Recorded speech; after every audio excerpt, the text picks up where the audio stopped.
Bismillahirrahmanirrahim. Kita lanjut acara kita yang tadi kita skorsing, kita tunda karena memang sudah masuk waktunya sholat asar.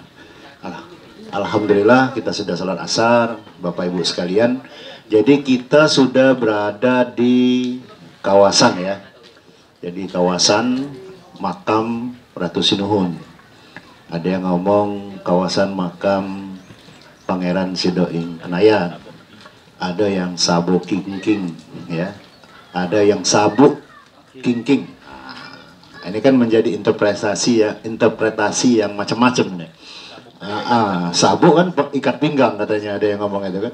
Jadi begini, kalau di Google kalau kita baca juga ada yang ngomong ini dari bahasa Sanskerta. Tadi saya sempat singgung Pak Mas Hernu, ini bahasa Jawa Mas. Mas Hernu juga mungkin nggak ngeh tadi kan gitu kan. Jadi sebenarnya begini. Kalau dikatakan bahasa Sanskerta, ya penggalan katanya apa juga tidak ketemu. Nah, setelah kita adakan sedikit riset, Mas Hernu, artinya sebenarnya ini penggalan katanya kalau yang sekarang ya Sabo Kingking. Nah, ini sebenarnya keluar dari lidah orang Palembang. Yang sebenarnya adalah kata Saba atau Seba. Saba atau Seba. Jadi Saba itu berkunjung, datang. Sebo, Seba, berkunjung. Maka di zaman Kesultanan ada milir Seba. Gitu. Seba itu berkunjung, datang. Mengunjungi orang yang lebih tua juga Seba juga. Nah, dipelembangkan di bahasa Melayu Palembang jadi Sebo. Lama-lama jadi Sabo. Sekarang malah lebih parah lagi jadi Sabu, ditambah K. Jadi saran saya huruf K-nya dihilangkan saja. Ya itu. Kenapa? Karena kalau sudah jadi sabuk, ikat pinggang dia. Nah, jadi merubah definisi. Nah, terutama kingking. Nah, kingking ini asal katanya kingkin. Nggak pakai eng. Kingkin. Jadi apa ya? Bahasa Jawa apa kingkin, Mas Eno? Bahasa Jawa kuno. Kalau kita ini bersedih kalau di situ. Kalau kita mengartikannya bersedih kalau bahasa Melayu Palembang, iya mendatangi tempat berduka. Jadi di sini tempat berduka. Orang datang itu berduka karena kesedihannya melihat leluhur kita sudah meninggal, sudah wafat ya. Jadi kita semacam introspeksi diri lah seperti itu. Nah, tapi kenyataannya di lidah kita sekarang jadi Sabuk Kingking. Kalau untuk mendekati buang ke aja Sabuk Kingking. Tapi sebenarnya Kingkin yang benarnya itu ya. Jadi iya, Sabo Kingking ya. Kalau wong tua kita namanya Istono Sobo, Pak. Istono Sobo. Ya, Istono itu dari istana, dari kata istana. Itu dari buyut kita, Pak. Iya, benar. Jadi hampir seluruh makam kalau di Jawa itu astana namanya. Astana. Astana itu artinya tempat pemakaman sebenarnya. Nah, jadi antara bahasa Jawa dengan bahasa Palembang itu ada kemiripan, makanya kami nyebutnya Melayu Jawa. Jadi ada bahasa Melayu bercampur bahasa Jawa jadi Melayu Jawa. Bukan Jawa murni. Ya juga tidak setuju. Oh bukan, bahasa Jawa ini. Nah, sama caknya Jombang, Pak. Iya, jadi begini. Kalau sejarah kita kan dulunya awalnya Sriwijaya. Bahasanya Melayu. Kemudian menjadi kesultanan, pengaruh Jawanya masuk. Di bawah Aryo Damar dan kawan-kawan sekeluarga besar, di bawah Ki Gede Suro sekeluarga besar, bercampur jadi Melayu Jawa. Jadi antara bahasa Melayu, bahasa Jawa. Nah itu sebenarnya seperti itu. Jadi kalau ada bahasa Palembang yang mirip bahasa Jawa, tidak salah sebenarnya. Karena memang ada akulturasi. Nah percampuran. Jadi ada mirip-mirip, ada samo, ya kan? Ya beda. Kalau kita juga tapi tidak seluruhnya samo, pasti ada yang beda. Nah bahasa Melayunya masih ada, tapi sudah berkurang. Jadi dia sudah bercampur. Nah. Sementara bahasa yang sehari-hari kita pakai ini bahasa sari-sari namanya, bahasa Palembang kasar biasa yang mayoritas memang banyak o-nya itu. Melayu dialekkan o ujungnya. Kalau ke daerah banyak misalnya atau misalnya gitu kan. Nah, jadi itu untuk kita membahas tentang nama tadi. Jadi sudah clear. Jadi kalau sini K-nya itu buang baik. Kalau sabuk jadi tali pinggang. Iya. Tali pinggang tempat berduka, ada pas lah juga jadi itu kan. Oh iya, jadi kalau ini diterjemahkan milenial, sabuk itu tali pinggang, kingking itu raja-raja. Jadi sabuknya raja-raja. Jadi Pak, uji Pak Charlie nak dibuka. Boleh bener, rasa jangan bener, Pak. Iya. Jangan buka, Pak, kate-kate gentinya. Iya. Nah itu tinggal buang bela tuh. Iya. Iya. Boleh buka, asal bener. Iya. Nah kemudian mungkin nanti kita setelah ini, Bapak Ibu sekalian dulu kita akan ada tim riset kecil, tim kecil untuk sedikit membenahi yang mana bisa kita sumbangsikan dari tim ini. Nanti hasil kajian, nanti kita termasuk dari kata sabuk dan sebagainya, kita buat kajian, kita benahi ya. Kemudian Bapak Ibu sekalian, ngomong-ngomong tentang Ratu Sinuhun, minjem ya. Nah, minjem dulu. Nah, jadi ini kan tadi ngomong-ngomong tentang simbol cahaya. Di sini jelas yang tertulis tahun 1897 ini dalam bentuk bahasa Arab Melayu. Nah, nggak ada Indonesianya, nggak ada teks Indonesianya semuanya. Arab Gundul kalau Jong Plembang. Nah, pegang Ustaz. Jadi 1897, kemudian diperbaharui tahun 1922. Sudah ditambahi Arab Gundul sama bahasa Indonesia, bahasa apa? Latin. Nah, ada Latinnya. Kemudian disempurnai lagi oleh Belanda tahun 1927 menjelang 28 itu 3 bahasa malahan Pak Ibani. Bahasa Belanda, Melayu pakai tulisan Latin dan Melayu pakai Arab Melayu. Tigo. Nah, yang punya saya ini yang terakhir yang itu Tigo ada salah. Ini yang sudah 3. Nah, nih 3 bahasa. Jadi 3 bahasa. Ini adik yang paling pinggirnya Arab, Belanda, Melayu kita, kemudian Melayu Arab Melayu. Artinya sebenarnya sama isinya dengan itu. Nah, kita menyinggung karena di sini ada peran dari Ratu Sinuhun. Nah, jadi siapa sih Ratu Sinuhun ini? Beliau ini yang mengkompilasi hukum adat sebenarnya. Hukum tradisi yang berlaku di Kesultanan Palembang, termasuk ke daerah Uluan, dikumpulkan. Jadi bukan membuat langsung jadi, bukan, dikumpulkan apa kalau dalam DPRD itu apa, kompilasi ya, kompilasi hukum dikumpulkan, dibukukan oleh. Nah sayangnya kita tidak megang yang asli, yang hasil kumpulan dari Ratu Sinuhun ini. Iya, enggak tahu kemana ini datanya. Nah itulah pentingnya. Aku semalam sempat ngobrol dengan mana ya, Solihin semalam. Pentingnya pelajaran membaca dan menulis Arab Melayu itu penting sebenarnya, menghidupkan kembali. Kenapa? Hibani baru balik dari Lampung, Kujingo. Cet, moto gerbang. Tanyalah kalau saya. Cet, selamat datang. Bawahnya dengan huruf Kaganga. Kita juga harusnya seperti itu. Selamat datang, bawahnya Arab Melayu di Palembang. Kalau di daerah-daerah Kaganga seperti itu. Nah, kearifan lokal ini yang kita tinggalkan. Sehingga baru-baru ini viral, kemarin ketemu makam tergali, pas gali di jalan 16, bukan apa, di daerah Lombasa itu, depan itu. Nah, digali ketemu makam, ada 3 atau 4 makam. Iya, nisannya. Wah, heboh semua orang. Nah, hujan ya. Belum ya? Heboh. Kemudian bertanya semua, apa iya di jalan Lorong Basah ini, yang depan Lorong Basah ini ada kuburan? Kita tidak tahu, itu kan puluhan dan ratusan tahun yang lalu terjadi. Memang mungkin di situ ada makam, kemudian karena pembangunan ditimbun, diambles saja, kalau dilimbus baik, diangkat makamnya, bisa jadi. Itu terjadi juga di makam Kramajaya yang di 15 Ilir itu, ketika katanya tak katik makam, kita gali ada, makanya jadi perebutan sengketa. Nah, di Palembang banyak sekali yang seperti itu. Nah, di sini juga, balik ke di sini, ini sebenarnya areal ini makam di tengah, dikelilingi oleh telaga kalau sini ya. Danau ini, wong Palembang ngomongnya telago di sini. Kambang kalau Jong Palembang kambang. Kemudian di sana itu ada sungai sebenarnya, anak sungai nyambung. Itulah yang ngalir nanti menghubungkan ke Sungai Musi, Sungai Besar. Iya. Sekarang sudah jadi got, jadi pari karena mengecil dan tidak memang diurus. 8 jadi 2 sekarang Pak. Jadi 2. 8 jadi 2. 8 jadi 2. Nah dulu ada anak sungai yang menghubungkan 8, sekarang tinggal 2. Iya. Nah jadi maksudnya kalau kita lihat struktur tanah ini, tidak kemungkin ya ada setting bagus nian sebenarnya. Di sini ada pulaunya, ada telagonya, ada kambangnya keliling. kemudian menghubung sungai. Jadi airnya ini, banyunya ini sebenarnya bagus, dia akan begitu pasang masuk ganti banyu baru keluar lagi. Dulu itu memang teratur dan memang struktur tanahnya seperti itu. Nah tapi sekarang karena maraknya pembangunan nimbun sana nimbun sini tertutup, akhirnya banyu jadi banyu mati. Kalau banyu mati kan busuk di akhirnya. Nah itu pertanyaannya. Nah ini kembali ke pemerintah kota juga. Ya ini masukan, bukan mengkritik. Kakek salah blok ngomong masukan. Nah Pak Hibani ada orang DPR juga, ini bisa menjadi semacam studi lapangan lah gitu. Oh seperti ini kondisinya. Balik ke Ratu Sinuhun. Siapa Ratu Sinuhun ini?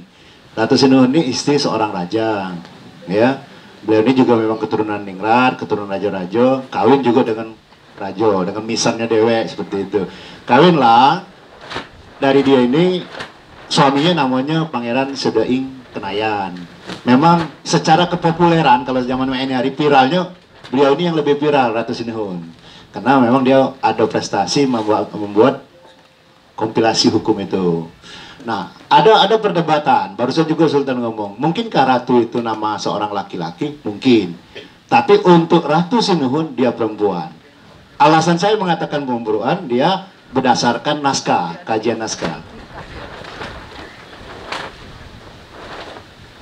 Jadi di dalam naskah leluhurnya Sultan juga, Raden Haji Abdul Habib, yang ditulis di Ternate, dari Ternate dia catatan harian balik ke Palembang, ini naskahnya sudah saya baca, sudah saya tandai, dan insya Allah doakan saja dalam waktu dekat ini dibukukan. Tentu mengharap ridho dari Allah, ini akan segera dibukukan, dan bertepatan 3 Maret ini akan bisa dicetak dan dibagikan menjadi souvenir. Nah ini karya kita semua, kita cuman bukan nulis, kita cuman nyalinnya wey. Ini aksara Arab Melayunya, dan kita salin, dan sudah menjadi terjemahannya, saya bacakan yang berhubungan dengan ini ya, dengan Ratu Sinuhun.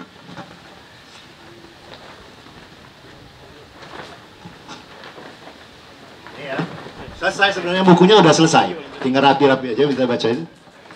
Tari menjadi raja Pangeran Sedaing Kenayan, anak Kemas Adipati atau Kimas Adipati pada tahun yang ke-1049, jadi 1049 Hijriah ya.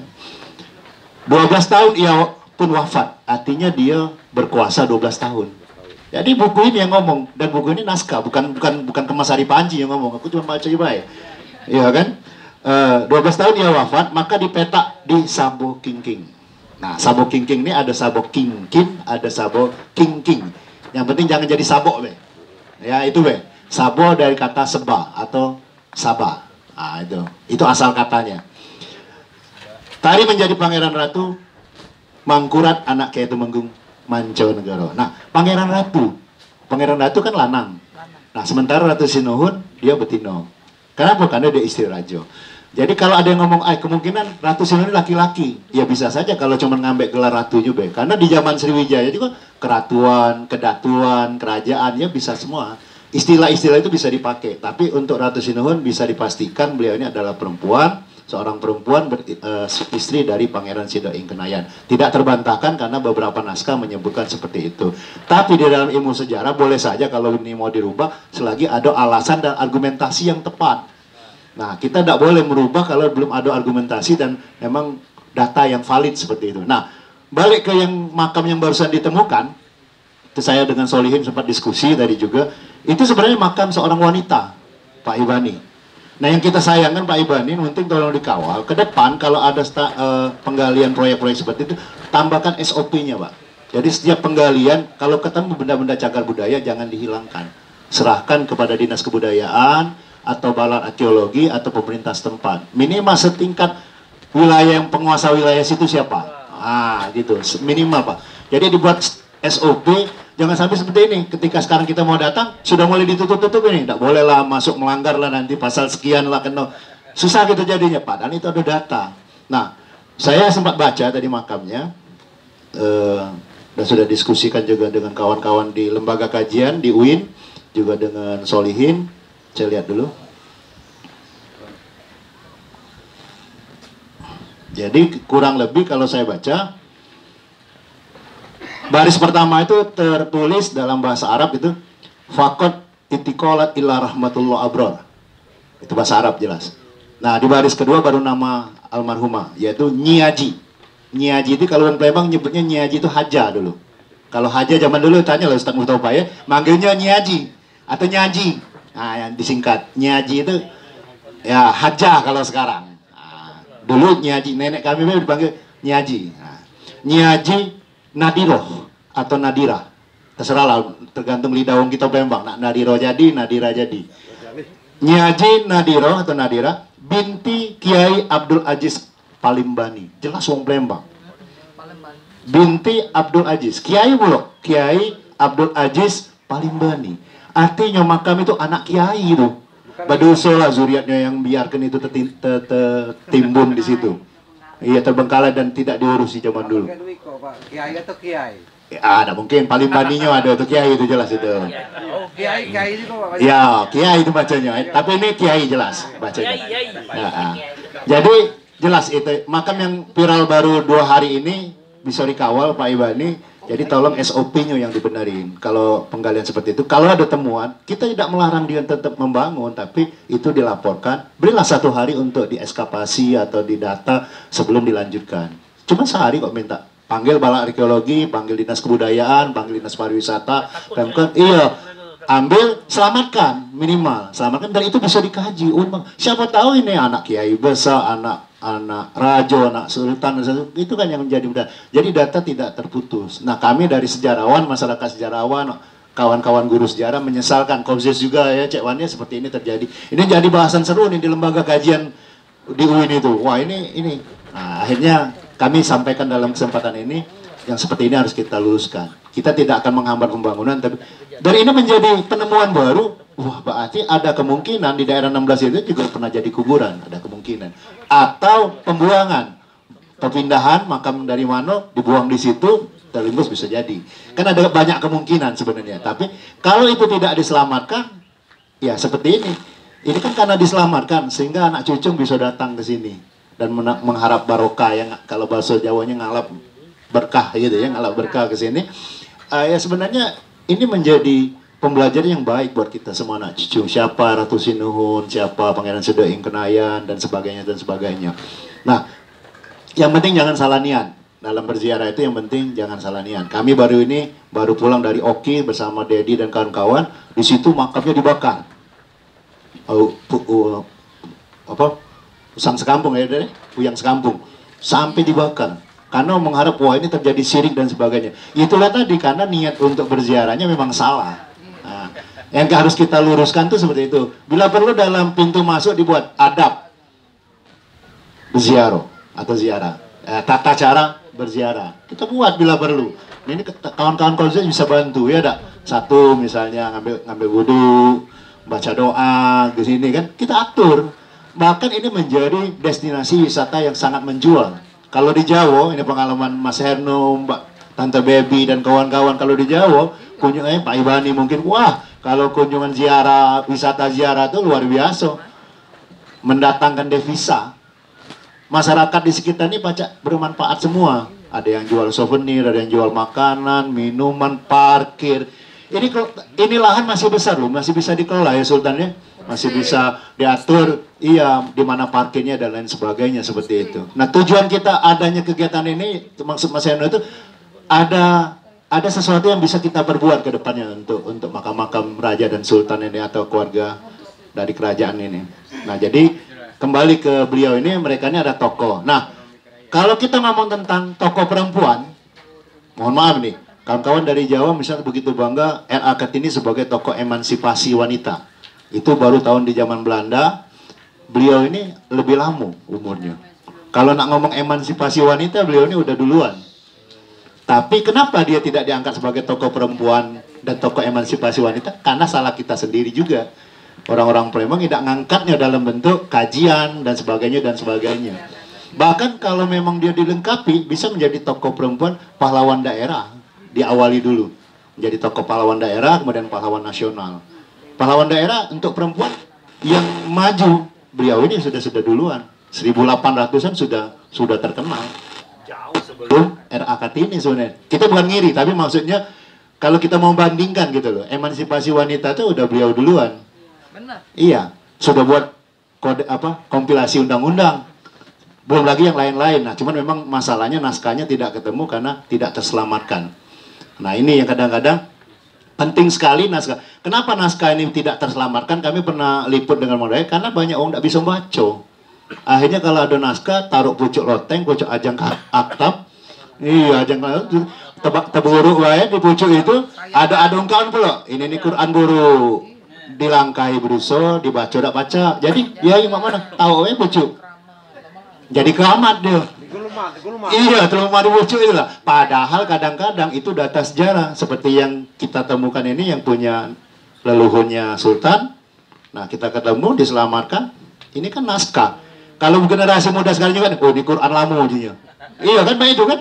Padahal kalau kita baca isinya silsilah raja-raja.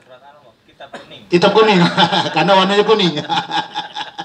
Nah, jadi yang seperti ini sangat penting sebenarnya. Nah, ketika ini sudah kita alih aksarakan dari tim kami, dari tim kajian, Puskas, ya, Pak Dedi ya, kita siap menerbitkan Pak Dedi ya. Mumpung ada pihak-pihak sponsor Pak Dedi, ada Pak Hibani, nembak ini ceritanya nih. Iya, ada Mas Hernu gitu kan. Iya.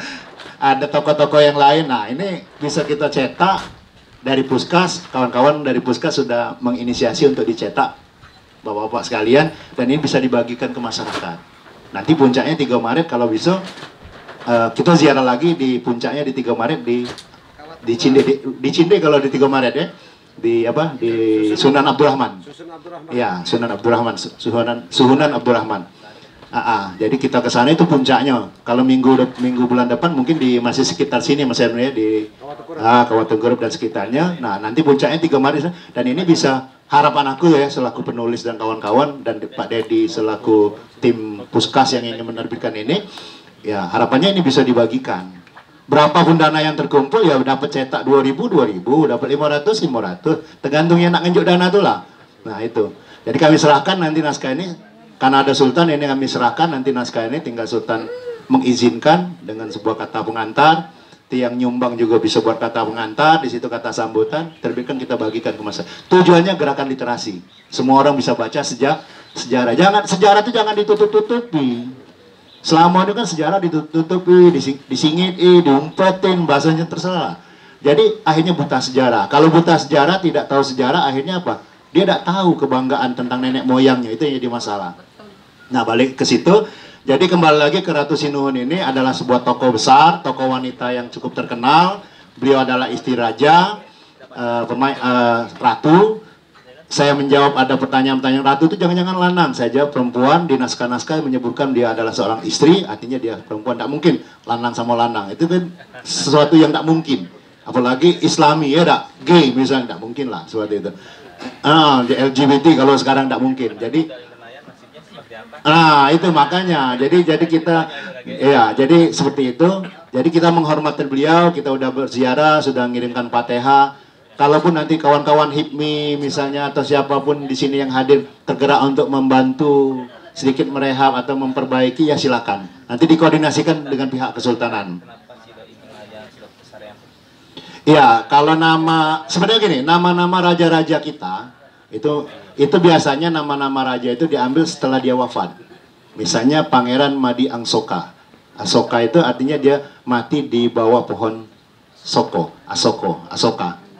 Gitu kan. Pangeran Madi Alip, pangeran mati masih kecil misalnya.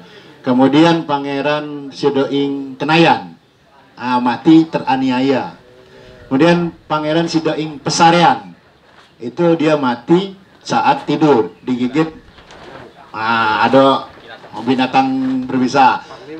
Iya, Panglima Bawah Manggis mati di bawah pohon manggis atau dikuburkan di bawah pohon manggis. Banyak gelar-gelar itu diambil memang setelah dia wafat. Ada satu lagi di Indralaya, Pangeran Sidoing Rejek. Ya, Rejek itu terinjak misalnya atau diinjak-injak. Nah, sebenarnya itu nama julukan. Kalau orang Palembang ngomongnya apa? Cumbuan ya. Yo, nama cumbuan, aranan. Nama aranan. Nama aslinya sebenarnya ada. Nah, cuman karena kita kayak Sultan Cinde kan. Orang Palembang di naskah-naskah ini saya baca juga di sini. Sultan Cinde. Kalau orang tidak paham Sultan Cinde. Hanya ada Sultan Gandus. Gandus itu lah tuh. Nah, ternyata Sultan Cinde di sini Iya. Ternyata Sultan Abdurrahman yang dimaksud di situ. Nah, kenapa dia? Karena dia dikuburkan di daerah Candiwalang sebenarnya. Nah, jadi inilah pentingnya pembelajaran sejarah kepada generasi muda sebenarnya. Jadi harapan kita ya nanti 3 Maret ada satu karya lagi yang bisa kita terbitkan dari Kesultanan kerjasama dengan Puja Kusuma, HIPMI, mungkin PKS juga mau membantu atau pakai nama apa terserah. Kita kumpulkan donasi, kita cetak, kita bagikan di Milad Kesultanan. Kita adakan bicara, kita bagikan, dan iya amalnya buat kita semua. Yang nulis dapat amal, yang nyumbang dapat amal, ya, seperti itu ya, ya, pembelajaran untuk kita semua. Nah, kembali itu saja karena sudah diburu cak enak hujan ini. Iya, Pak. Iya, tidak ya? Iya. Kode ini bacanya ya? Pak, cara langsung gitu, Pak. Iya, negor secara langsung dibalik lah ujungnya kan. Nah, kalau kami ini paham ini ada teguran-teguran, makanya ya jadi ada ini. Mohon maaf kalau ada kekurangan, diskusi bisa kita lanjutkan setelah acara resmi ini. Jadi setelah ini kita ngobrol-ngobrol kecil bisa kita lakukan, Pak Yusri. Kita minta pandangan dulu sedikit Pak Febri dari BPNB Kalimantan tentang kegiatan kita, sedikit aja 1 menit atau silakan. Terima kasih Pak Ari, Pak Sultan, Pak Febri, dan semua rekan-rekan di sini. Alhamdulillah saya masih sempat menghadiri ya. Jauh nih datang. Jadi ini menarik ini tentang makam seperti ini. Jadi saya ingat kalau di Kalimantan itu ada makam di makam keramat 9, keramat 7. Itu sebenarnya udah dikaji oleh Puslit Arkeologi tahun 90-an. Cuma datanya memang lagi-lagi data tentang informasi siapa-siapa di makam itu belum lengkap. Jadi tadi saya dengar ini pernah jadi buku ya dulu oleh Pak Uka ya, almarhum Pak Uka Chandra Sasmita. Nah, itu kalau ada data itu bisa ditemukan kembali, itu akan menjadi hal yang menarik ya untuk. Jadi tidak sekedar cagar budaya di situ, tapi ada informasi tentang cagar budaya. Jadi untuk cagar budaya sendiri sebenarnya sudah baru terbit kemarin PP nomor 1 tahun 2022. PP tentang Undang-Undang Cagar Budaya. Itu baru terbit tahun ini. Jadi sudah ada payung hukum yang lebih detail dari undang-undang. Mudah-mudahan ke depan secara teknis untuk, nah ini baru sebatas register ya. Nah, mudah-mudahan bisa diusulkan untuk penetapan cagar budaya berdasarkan Undang-Undang Nomor 11 itu.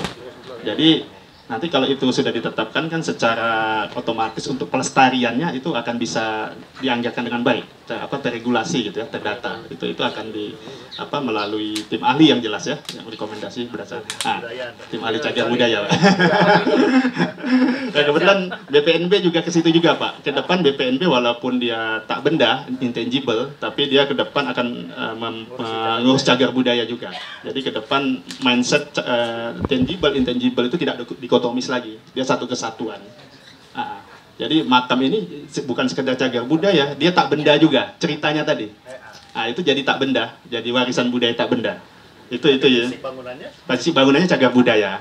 Tapi tentang itu bisa dijadi informasi tentang makam itu bisa jadi intangible. Jadi dua-duanya bisa bahasanya kalau kita itu di sertifikat gitu ya. Nah itu yang kedepannya mudah-mudahan bisa terjadi ya terima kasih, itu mungkin singkat. Baik, Yusri Darmadi. terima kasih Pak Yusri. Besok pulang ke Kalimantan. Bisa ya. Selamat jalan ya. Alhamdulillah. Mudah-mudahan bisa kembali lagi ke sini. Bapak-bapak, ibu-ibu hadirin sekalian, kita sudah dengarkan tadi sekilas tentang sejarah dari Kemasari. Juga ada sambutan dari Mas Hernu dan juga Yang Mulia Sultan Mahmudin IV. Dan saya dengar tempat ini baru lihat gambarnya oleh Pak Usni dan Pak Jali, akan dipugar ya, sebenarnya sudah diusulkan. Tapi persoalannya begini, rata-rata usulan yang dibuat oleh PUPR biasanya merusak. Bagus, tapi merusak. Efek kesakralannya hilang. Apalagi misalnya di sini kan belum diteliti. Cagar budayanya itu misalnya bentuk bangunannya apa di dalam ini Pak Jali. Tapi kalau sudah masuk itu, apalagi lewat pendekatan taman, arsitektur taman, udah ini menjadi taman biasa. Tidak lagi seperti itu. Contoh Bukit Siguntang. Kemudian air mancur di depan museum. Itu PUPR yang kerjakan. Ya dihancurkan, udah 5 tahun kan berapa banyak biaya yang sudah tersedot di situ dan kemudian kita hancurkan lagi. Nah ya gitu. Jadi begini, mungkin catatan bagi pemerintah, jangan investasi saja diharap, tapi tidak ada studi. Kita harap investasi ada, tetapi untuk mengerjakan itu PUPR juga melibatkan para pihak, terutama para sejarawan dan budayawan agar kajian sehingga terselamatkan aspek sejarah cagar budayanya, tangible dan intangible-nya terselamatkan, tapi juga indah, bagus. Jadi jangan seperti Bukit Siguntang, indah dalam pandangan PUPR, tapi semua orang marah. Hancur. Semua sejarawan dari Malaysia, dari mana-mana marah kemarin. Hancur ya, itu pengalaman. Itu Pak Jali ya, tolong disampaikan dengan kepala dinas atau pemerintah Kota Palembang. Baik, kita akan diskusi. Kita boleh menanggapi, boleh bertanya ya. Artinya boleh menanggapi, tidak perlu dijawab lagi juga tidak apa-apa. Mungkin saran dan masukan. Yang jelas ini terekam dan nanti ada tim dari Puska. Saya ini akan mengumpulkan pada bulan Maret itu kita akan ada tabel seluruh makam-makam itu, persoalan-persoalannya, dan setelah Maret baru kita tindak lanjuti untuk hal-hal yang perlu dipugar atau di narasinya dan lain sebagainya. Nah, seperti di sini narasi di dalam tadi banyak hal karena itu dikerjakan oleh mahasiswa yang saya lihat strukturnya juga struktur sejarahnya silsilah mungkin tidak tepat. Itu perlu dikaji dan kita perbaiki lagi. Baik, untuk kepada Yai Bek, mengalir saja ya, sudah setelah Bek nanti silakan siapa yang mau menanggapi atau bertanya. Silakan Yai Bek. Halo. A'udzubillahi minasyaitonirrajim. Bismillahirrahmanirrahim. Assalamualaikum warahmatullahi wabarakatuh. Waalaikumsalam.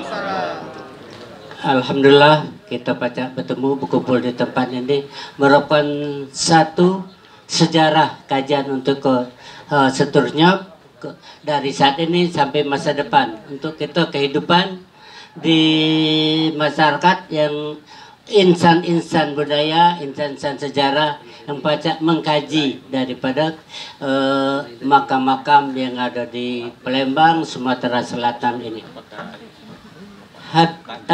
Terima kasih yang saya hormati, ada Sultan Bawasir Raja, ada Mas Herno dari Pak Arzali dari pariwisata, ada kebudayaan, mana kebudayaan, itu budaya, pariwisata. Alhamdulillah, ini khusus dan juga para moderatornya Febri juga dari Angkatan, khususnya yang pemberi materi-materi ini Dr. Panji, ya, Dr. Panji, Panji.